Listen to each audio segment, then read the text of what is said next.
My topic is linking ICT with business, governance, and everyday life. The Honourable Premier of the province, the DG, BCMM councillors present, chairpersons of boards, business leaders, distinguished guests, ladies and gentlemen, and observing all protocols, allow me to greet you on this beautiful summer morning. Steve Jobs once said, innovation distinguishes between a leader and a follower.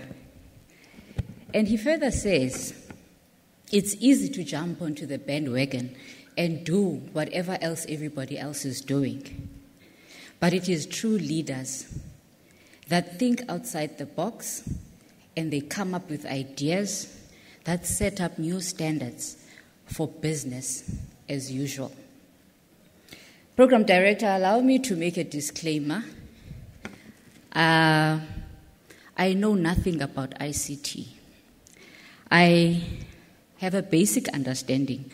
I am not an ICT person, as the Program Director has introduced me. I am not even tech savvy. But my skills, my IT skills, are just average. They are enough to get me by. But what I am expecting out of this conference, as an ordinary citizen of South Africa, of this metro, and as a global citizen, I am expecting this conference to answer 3 questions.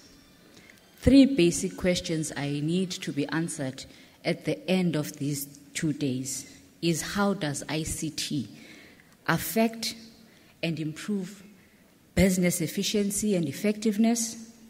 How does it promote good governance? And how does it improve our daily lives as ordinary citizens? So if those 3 questions are answered, I will say this summit was a success. Allow me, as I said, my topic is linking ICT with business, governance, and everyday life. Allow me to start then at the tail end of my topic, how ICT should be affecting my everyday life. I want to live in a smart city. As an ordinary citizen, I want one day to live in a smart city. I want BCM to be a smart city. Why do I want it to be a smart city? Because I want access to information to be easy. I want basic communication to be easy. And I want that to enhance my quality of life, be it to access healthcare, be it to access transportation, etc. So I want, as a normal citizen, to live in a smart city. And ICT can help me live in a smart city. I do not want to stay in an area where I don't have internet access at all. I can't even make a phone call because there's no access to networks. We all know how frustrating it is. When you just lose access, just 10 minutes, you can't communicate. We know how frustrating and how much life stops. So I want to live in a smart city. I also want to stay where Wi-Fi access becomes a basic human right rather than a privilege that is afforded by a few through access and affordability. I want to be in a society where collection, processing, and analyzing of data will be used to improve my life. Those are the basic things I want. As I said, I'm not an ICT person, but I'm a citizen. That is what I'm expecting from everyone in the room. An example, my mother and I, about 2 months ago, we went on holiday, and we were in Austria. I was quite impressed. We were in a town in Austria called Innsbruck, where everybody has got access, free access to the internet if you are in the CBD. If you are in town, if you are in Innsbruck, you have free Wi-Fi access. Whether you're a tourist, whether you're a resident, you have got free Wi-Fi access. That improved my experience of the city. As a tourist, that enhanced my experience. I want that. I want that for other tourists when they come, they can say, I want to go back to BCM because the quality of my experience was enhanced. And I do believe we can achieve that. That is why I said I have those 3 questions that I expect to be answered at the end of this session. Some few years ago, I had to go to a meeting in Pretoria.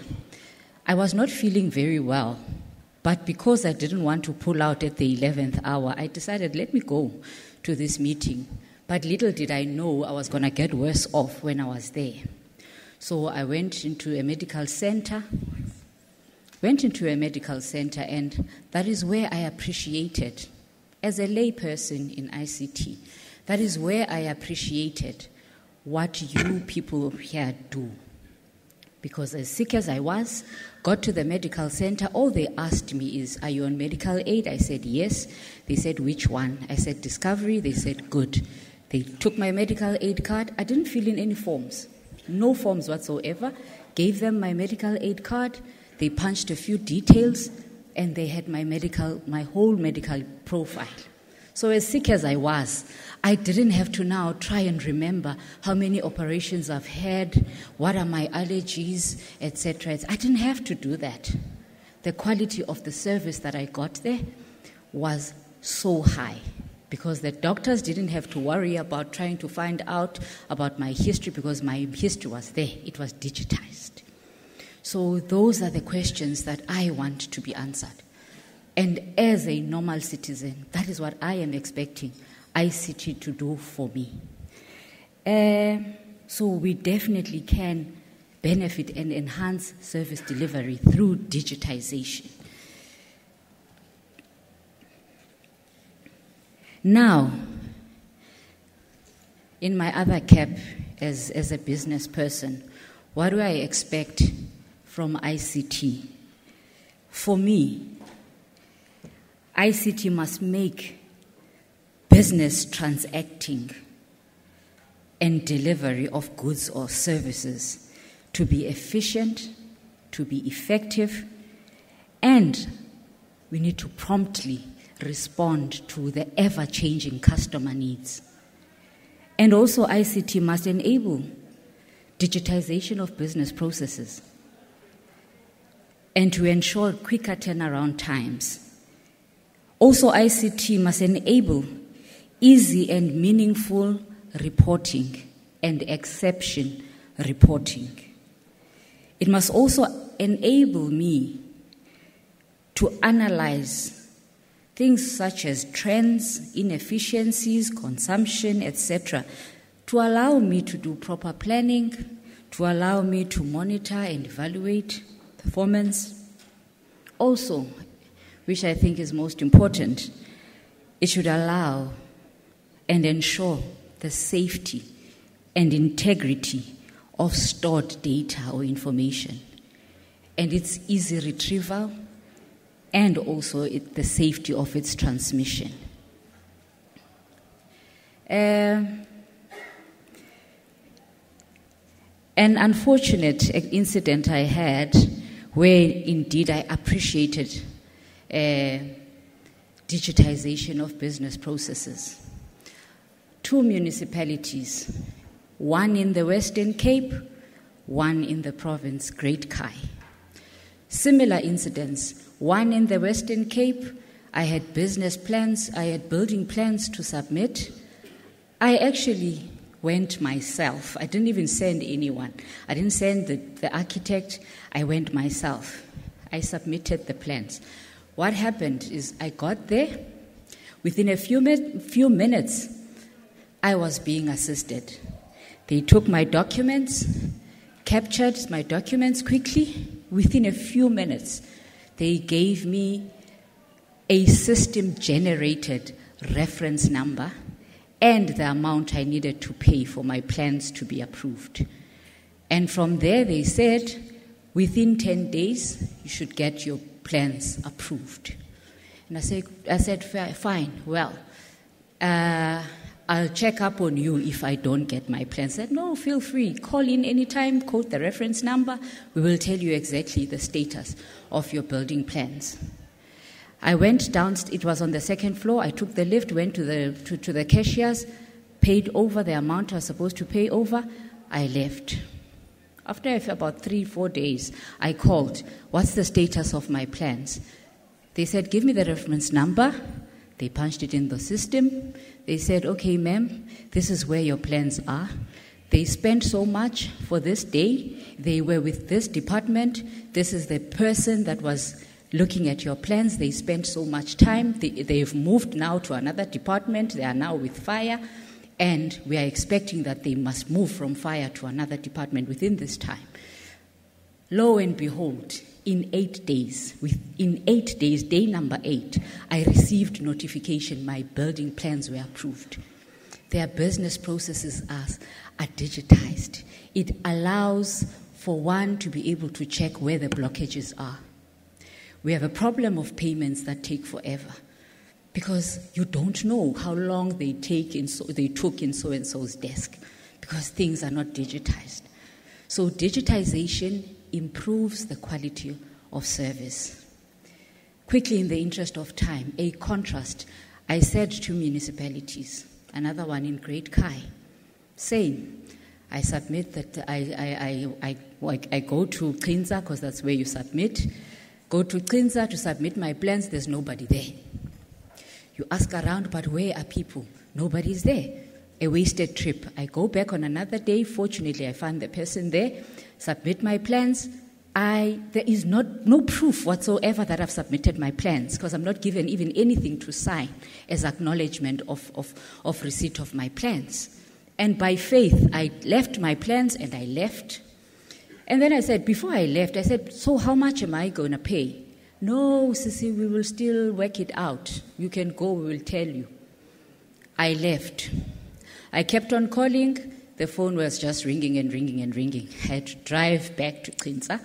I was told, no, we're still calculating. When we finish, we will do a letter, and then we'll take the letter to Qumcha, to the MM to sign. Then my question is, but MM ungenapi? Where does the MM should be worrying about strategic issues? This is so operational. In fact, you are delaying your own revenue generation, because here am I am asking and pleading with you to bill me so that I pay you. But Premier, I got a lot of frustrations. And it was not an isolated incident, because months after those plans were approved, I had another project, same process, same frustrations. And they tell me, I say, okay, but why do you have to drive and take the document to Klinza? No, our emails are not working. To Qumcha, our emails are not working. At this day and age, they have to take physical documents to the MM, who has got nothing, was supposed to have nothing to do with that. So, digitization, again, has an ability of improving and giving us a good customer experience. So for me, there are two things in the examples I've made. In fact, it is a double-edged sword for business and for the customer with my Klinza experience.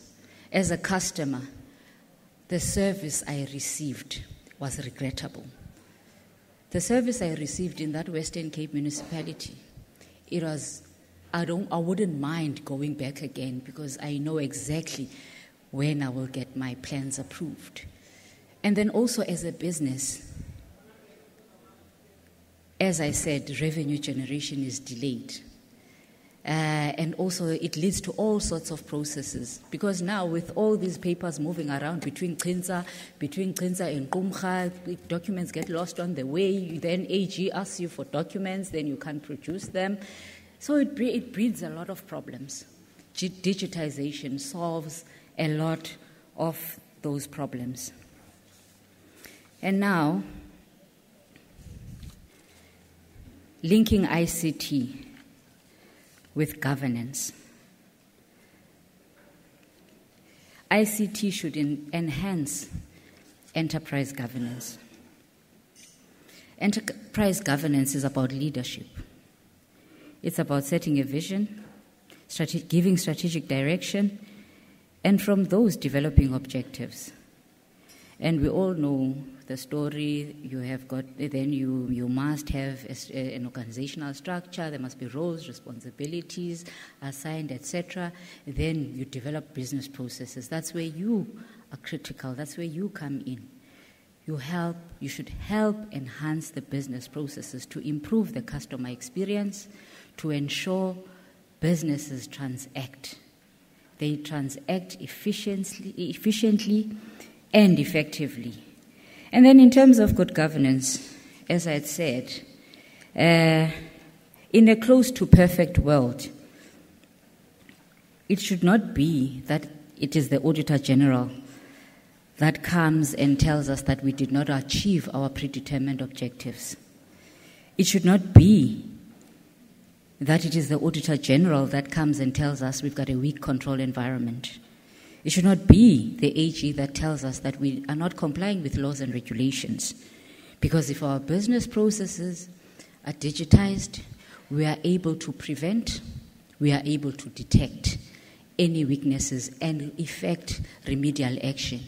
So AG should not be the ones telling us. In fact, by the time AG comes, AG must just come as a good partner to governance to say, you know what, you've done your job, you've done good work, and whatever is negative that AG reports on should be blind spots. It should be our blind spots, which we will improve upon. So ICT, I do believe it is an integral part of good governance. And those of us charged with governance, we've got a responsibility of ensuring that we assign an adequate budget for ICT. We can't do away with ICT.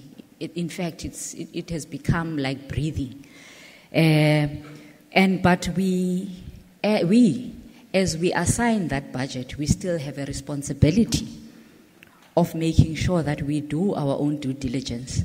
Let us not just buy any solution, all solutions. This one comes today, they give us this solution, we buy it, another one, we buy it, and then we have all these solutions that we don't know what to do with. So it is up to us also to make sure that we do our own due diligence and that we make sure that we do get value for money. And what is value for money for me as the person charged with governance? It is if my return on investment in ICT enhances my strategic alignment, it gives me value in terms of my customer experience, risk management, resource management, as well as performance management. So in conclusion, again, Program Director, allow me to remind the summit that for me, the summit will be a success if 3 questions are answered. How does ICT affect and improve business efficiency and effectiveness? How does it promote good governance? And how does it improve my life just as an ordinary citizen? If those questions are answered, this summit indeed will be a success. Again, I want to remind you, Steve Jobs said, innovation distinguishes between a leader and a follower. It is up to us in this summit to decide what we want to be. Do we want to be leaders or do we want to be followers? And also, do we want to always take a first mover advantage or do we always want to be laggards? I thank you.